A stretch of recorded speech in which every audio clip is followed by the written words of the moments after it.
Good morning, everyone, and welcome to the Sunday service of Now Creations. Let me again begin by simply saying it's a joy to be here with you. Just nice to be with you. Heart to heart, a sense of feeling of love and concern for one another and for all others. May this continue. May this continue to be the way that we respond to life. Heart to heart, love for each other. And speaking of love for each other, again I ask you to send your loving energy to our country, especially during these next few weeks, to really extend your loving energy into the ethers, so that we might have oneness and well-being, and that everyone might do their part, so that we too might extend heart to heart, love for each other. So important. Please send your energy into the ethers and do acts of loving kindness in your own personal life. Let me now proceed to the teaching. It really continues to be a great joy for me to greet you in these weekly teachings. It is quite obvious to me that we are growing together into a much larger consciousness that is so enriching and is so much more enjoyable. This was very clear to me when I completed last Sunday's teaching on Independency. Very shortly afterwards, I received 3 responses that indicated both an understanding and an appreciation of the teaching.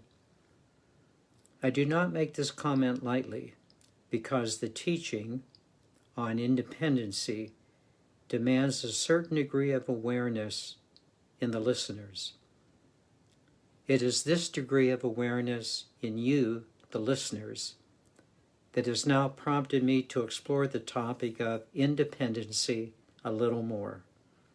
Thus, today's teaching is entitled Independency, Part 2, The Soul's Movement to Creativity. This is very, very important. The soul's movement to creativity. Let's begin. In fact, let's begin at the very beginning, especially in the very birth of a child, the first beginning. Now, I am quite well aware that every new birth is quite unique, but I will start with some generalities, which for the most part are true of most new births. First of all, there is the preparation for a new birth in a family. That preparation is quite extensive. Initially, there is the excitement of the pregnancy, and then followed by sonograms of the developing fetus, and then those first signs of quickening, the spontaneous movement of the child in the mother's womb. Quite a feeling for everyone. And as the time of delivery approaches, a baby shower is usually held, and preparations for the baby's room are made, making sure that there's a good supply of diapers and wipes, as well as all possible safety precautions. Some families go so far as to decorate the baby's room with a theme, from maybe the 3 Bears to Winnie the Pooh.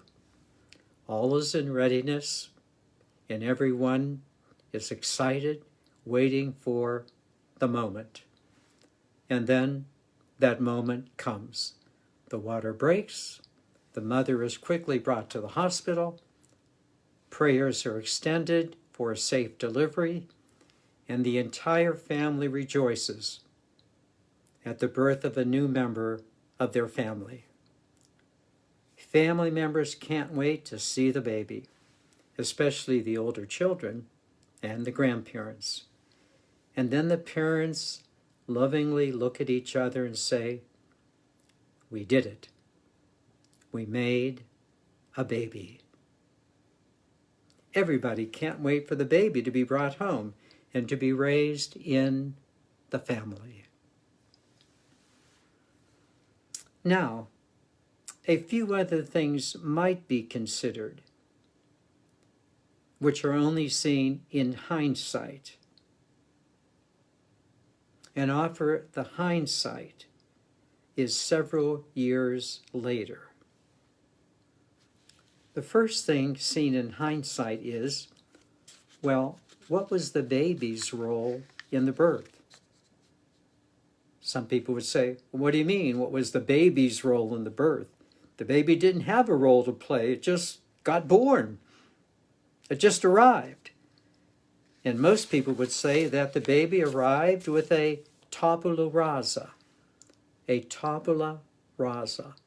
blank slate. This was a term used by the philosopher John Locke, who posited that each newborn arrives with a blank mind, or a blank slate, on which their experiences will write. And of course, the family will be the initial writers of the baby's experiences. And again, this is what most people believe. The family raises a child, and they are responsible for the input into the baby's mind. Let me say it again. The family raises a child, and they are responsible for the input into the baby's mind. This is what most people believe. But is it true? Did the baby have no part to play in its birth and infant years? Some people see it more like this. The baby is not just a baby, but rather the baby is really a soul that has decided to take on a body so that it might express itself in the material realms. Let me just say it again. The baby is really a soul that has decided to take on a body so that it might express itself in the material realms. Now, for most people, this seems a little far out. How could you possibly say that the baby decided to just come? It's just basic biology. The sperm met the ovum, basic biology 101. Well, again, people just don't quite see it so simply, as later signs will indicate. But let's get back to the baby and its soul. While it is certainly true that the sperm fertilizing the egg is the physical beginning of the baby, several people think that the soul had at least two prior parts to play, even before the sperm and egg formed the fetus. One of these two prior parts the soul played was the formulation of the soul's contract. The soul's contract is the intention that the soul has in its present incarnation. Let me just say it again. The soul's contract is the intention that the soul has in its present incarnation. Now again, the notion of the soul's contract is very easily seen in hindsight. Many people, even family members and others, will say later on, you know, this baby turned into a person now, always had that desire. I knew that they were going to be very successful. There was just something about them that they seemed to know what they were doing. So what do you think it was that was within them that seemed to know what it was always doing? Where do you think that desire came from? it would seem logical that that desire, that proclivity, was inborn. It was inherent. It did not come through the sperm and the egg, but rather through the soul. And at the very least, many other family members might see this. They might say something like, there always seemed to be something that was driving that person, something that always seemed to be moving them. Again, might I say, this is seen more easily in hindsight than at the beginning. Well, what about the parents? After all, it's their baby, isn't it? Well, two things come into play. The first one is that the soul has chosen its parents to give the soul the best opportunity to fulfill its contract. Oh boy, the soul has chosen the parents to give the soul the best opportunity to fulfill its contract. Oh, come on, Vince. Now, do you really believe this? Surely it's the parents who decide when to have a baby, not vice versa. Well, let's look at the evidence. Let's fast forward the child into adult years. And they just happened to pick up a book by James Redfield called The Celestine Prophecy. And one of the teachings in the book is that the soul does choose its parents because it gives the soul the best opportunity to fulfill its contract, its purpose for being in the body as a person. Now again, stick with the adult experience. Just think about this looking back. The adult begins to think and reflect concerning their home life and their environment. In the light of, it's now apparent that the soul itself had a reason for choosing the parents.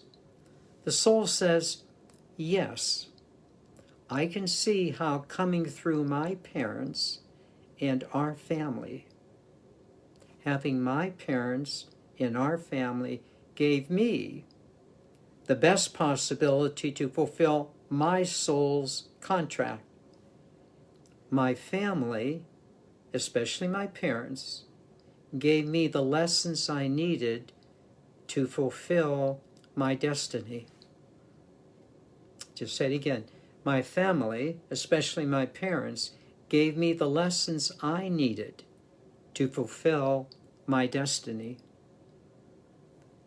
Now, if you have never thought about how your parents and family provided the best opportunity for your development, then take some time to do it today. Just ask yourself maybe, why did you choose your parents and your family? Presuming you did.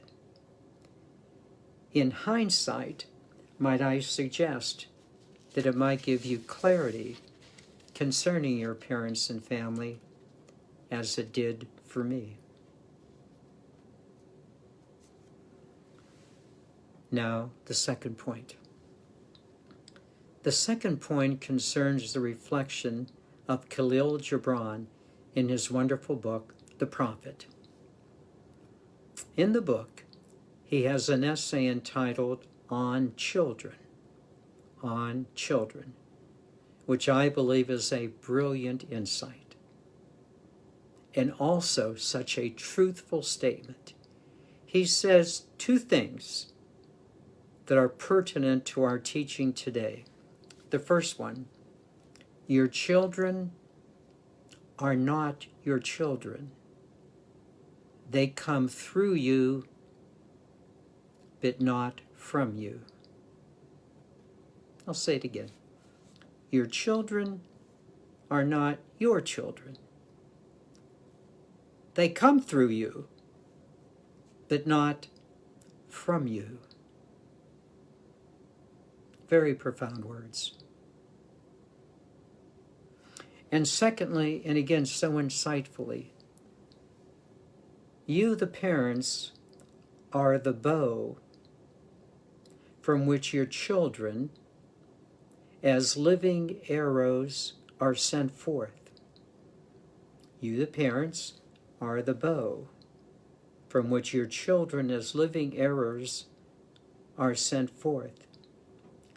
But, and this is a big but, you are not the archer.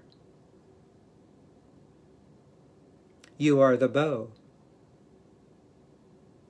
not the archer.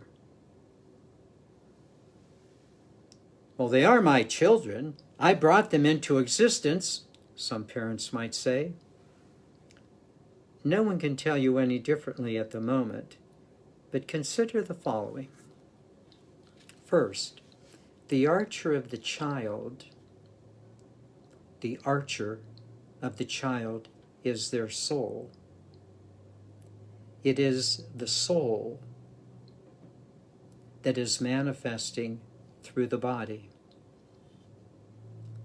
Yes, you as parents are how your children came to physical birth. You are the bow for the arrow, but you are not the archer. And I believe you know this. The point is not being the archer, not being the archer. And as you understand that you are not the archer,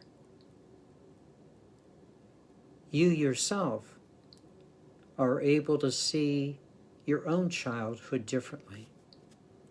For as an adult, when you look back in your life, with hindsight, you see the following things that occurred for you as well as for your children.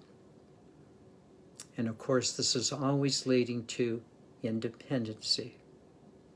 First of all, there were the terrible twos. When your child seemed to be doing something that they wanted rather than what you wanted, you began to realize, I can't control them. And then those years 4 to 6 when they would ask why to everything. Everything from, why is the sky blue? To, why shouldn't I touch the stove? And then those teenage years when puberty began to set in and they were developing their own sense of self, when they began to be, a little mouthy. And when their whys became a little more challenging. Why can't I dye my hair purple and green and yellow? And why do I have to go to grandma's and grandpa's? And then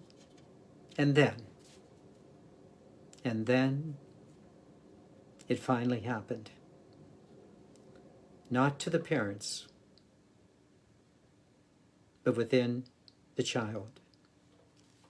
Eventually, every child, whether it was at age 15 or 20 or 30 or 40 or 50, in every child,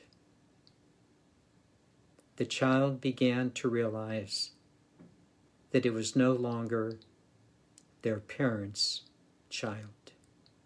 Not that you didn't love and respect your parents, but you just realized that you were no longer your parents' child.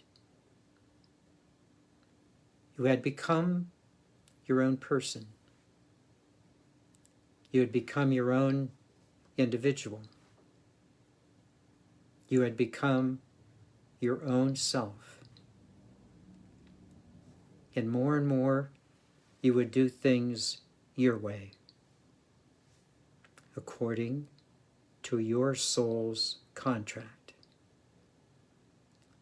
Every soul eventually does it their way. And your parents begin to realize this as well. You are less and less their little girl or their little boy, and more you are becoming an adult, even in their eyes. And then, as time goes on, the great reversal occurs. The great reversal. The parents, so long, so strong and so stable, become more like the child who needs assistance. As the parents grow older, and their children now become their guardians. And the cycle continues from one generation to another. Now here's the point. With this extended view of life in mind, we again turn our attention to independency. What is the purpose of this movement to independency, which all of us make? This movement to independency, which all of us make, is the soul's movement to create. This movement to independency is the soul's movement to create, to fulfill its purpose, to fulfill its contract. Such an important thing for all of us to grasp. The movement to independency is the soul's movement to create. This movement to independency is initiated by the longing of the soul to fulfill its contract. Such an important thing to know. This movement to independency is initiated by the longing of the soul to fulfill its contract, its destiny, its purpose for being here. Again, Gibran puts it so very, very beautifully in these words when he says, "Your children are the sons and daughters of life's longing for itself." Your children are the daughters and sons of life's longing for itself, sent forth by the archer. The archer is the soul, which is life's longing for itself, to create anew. Wise parents come to know this sooner or later. They are the bow. The children are the arrows, but the archer is the soul. It is life's longing for itself, always moving to independency, always moving to create. This is a very important teaching. In conclusion, there is much more to the story. I really had not intended to present a trilogy of teachings on independency, but there is one more piece to the puzzle that I will include in Independency Part 3. May you again, however, take some time with this week's teaching. See yourself in the stages of human life development. But most of all, see yourself as the movement to independency, This is what truly frees you to fulfill your soul's contract in this lifetime. It's the movement to be free, to fulfill your destiny. This wonderful movement to independency in this lifetime. Oh, by the way, there will be more future lifetimes. Stay tuned.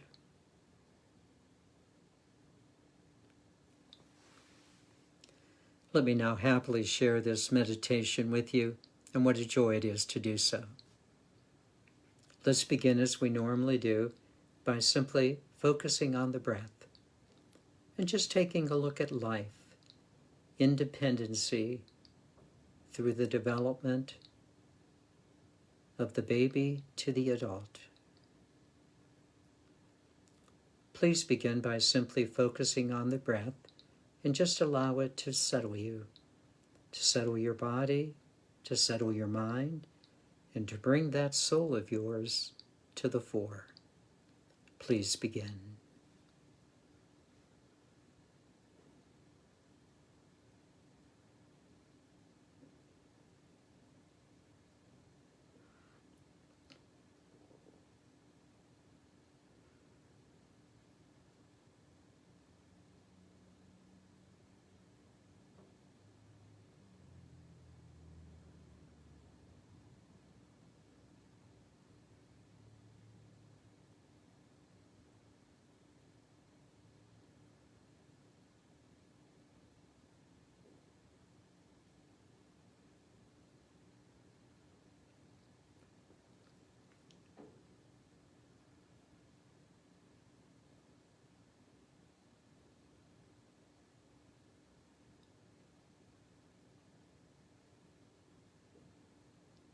My sense is that, well, here you are, very conscious, very aware, very alert, but maybe now intrigued. Intrigued. Did I really choose my parents and my family situation?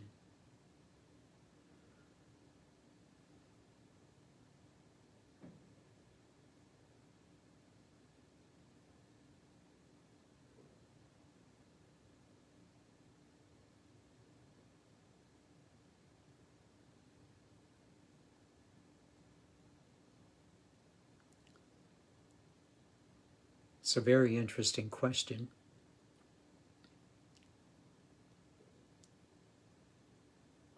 When I first read about the possibility and really thought about it, I did sit down and I took a look at my parents and my family,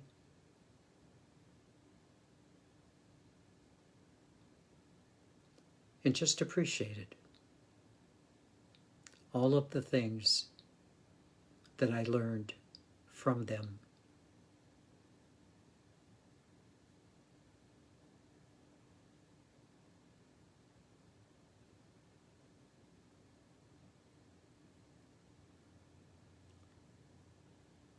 Whether your family scene was easy or difficult, lessons were learned.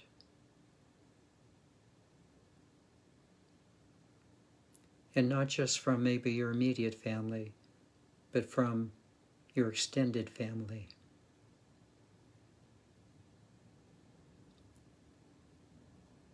I would just want to give you the encouragement, if you have not done so, to maybe sit down later today and at least come to realize what you learned through your parents' and family life, both the easy and the hard.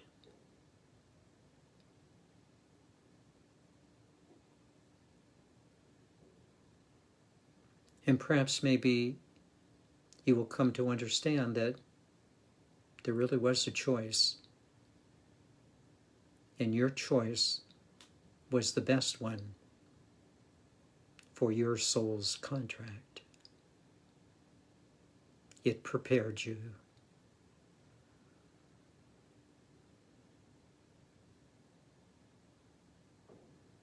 Just take a moment to consider this, and then we'll proceed.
Please take ample time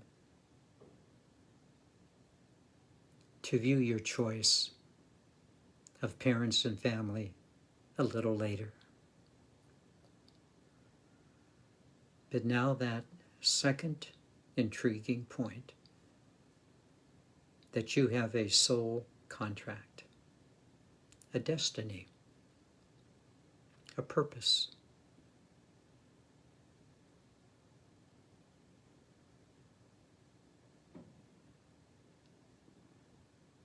For many years, it just seemed like, well, you were just fitting in.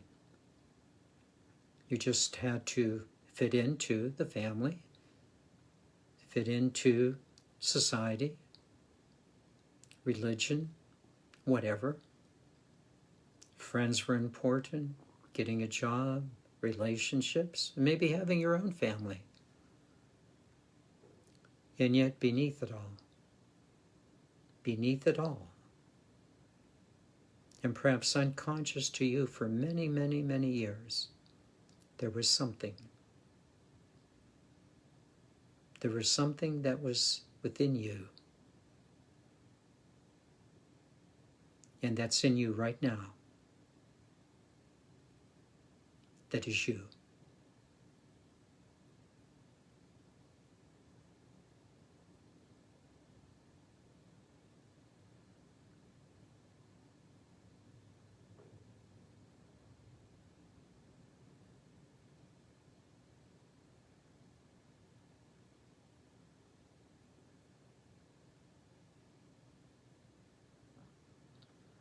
Oh, you've played many, many roles in your life. You've done this and you've done that.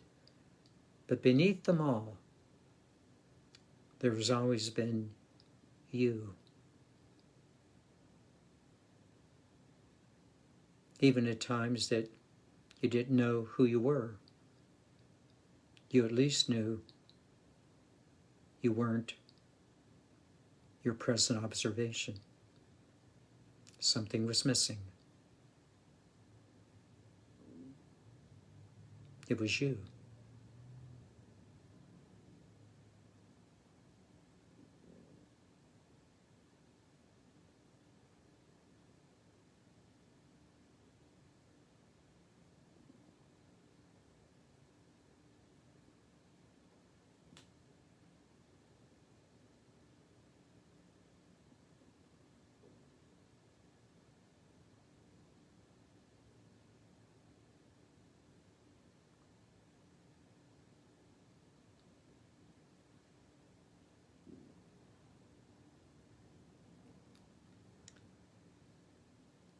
For however long it's been, perhaps just recently, or maybe several years ago,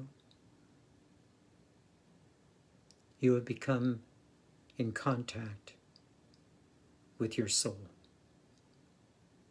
You know what you are doing here.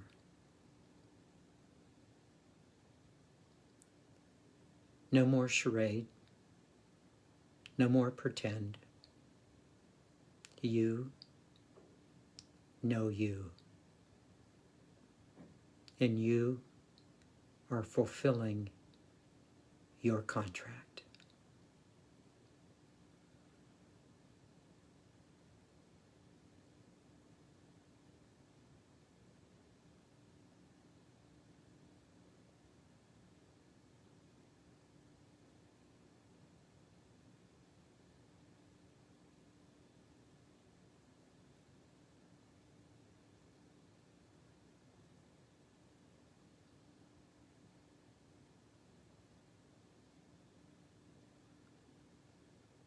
This contract is often not on the surface.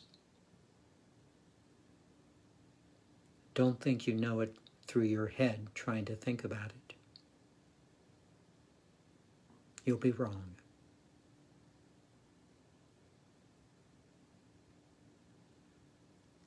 It's known through your heart space, the inner you. It must be felt to be known.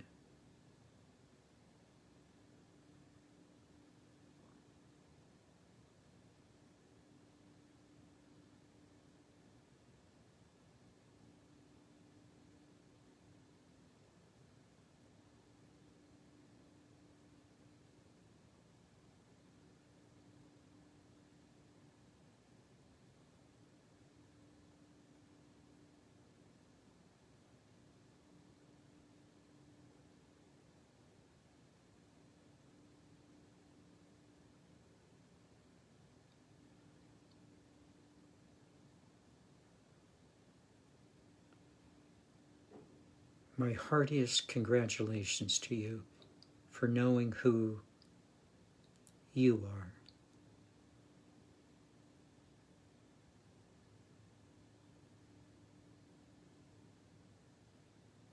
Come forward. Be yourself.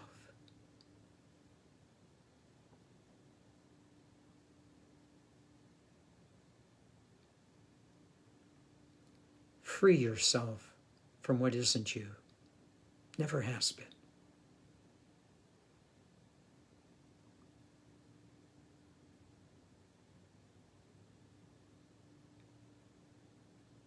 Joyfully be you.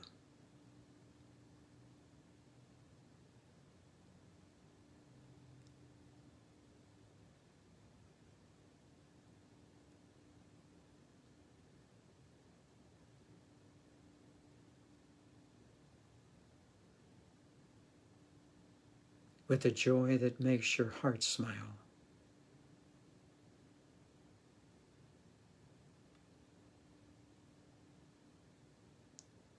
And makes others happy as well.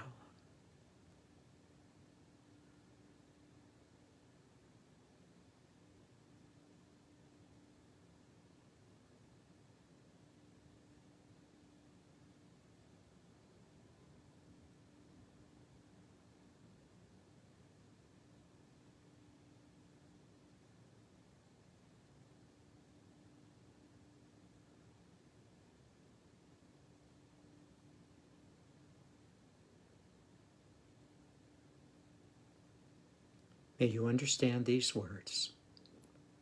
The movement to independency is for your soul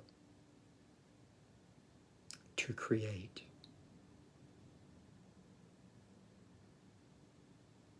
to fulfill its purpose.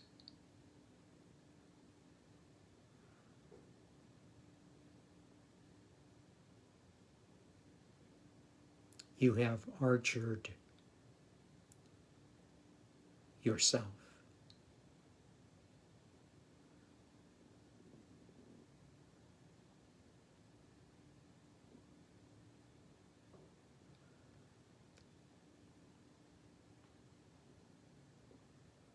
And as we listen to the words of Namaste, may you apply the words to your soul.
besides,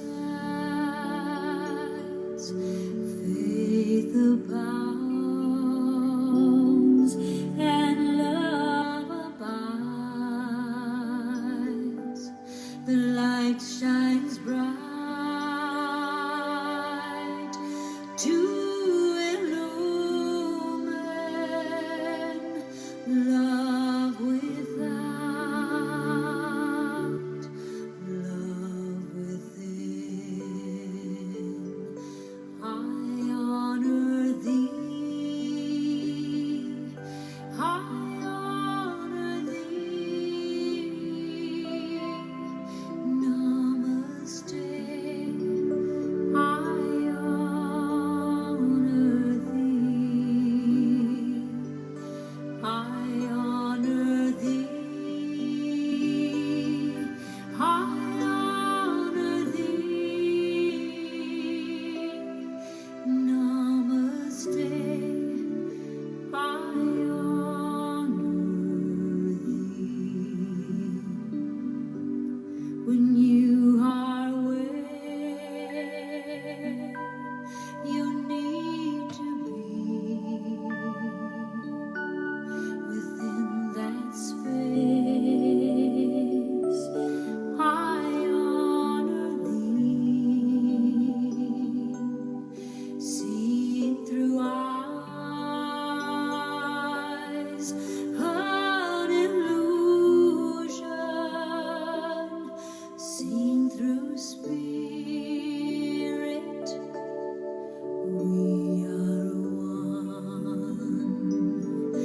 I honor thee, I honor thee, I honor thee. Namaste, I honor thee, I honor thee, I honor thee, I honor thee. Namaste, I honor thee. Namaste, I honor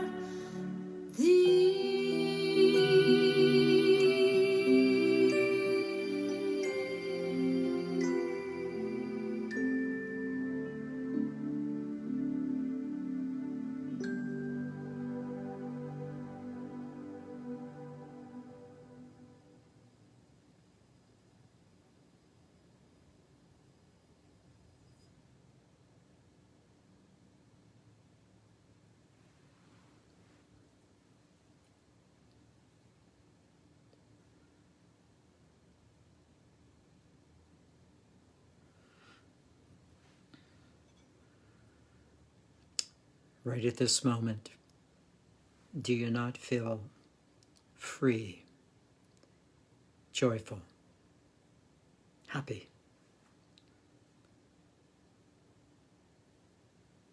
That's your soul saying, thank you for honoring our contract.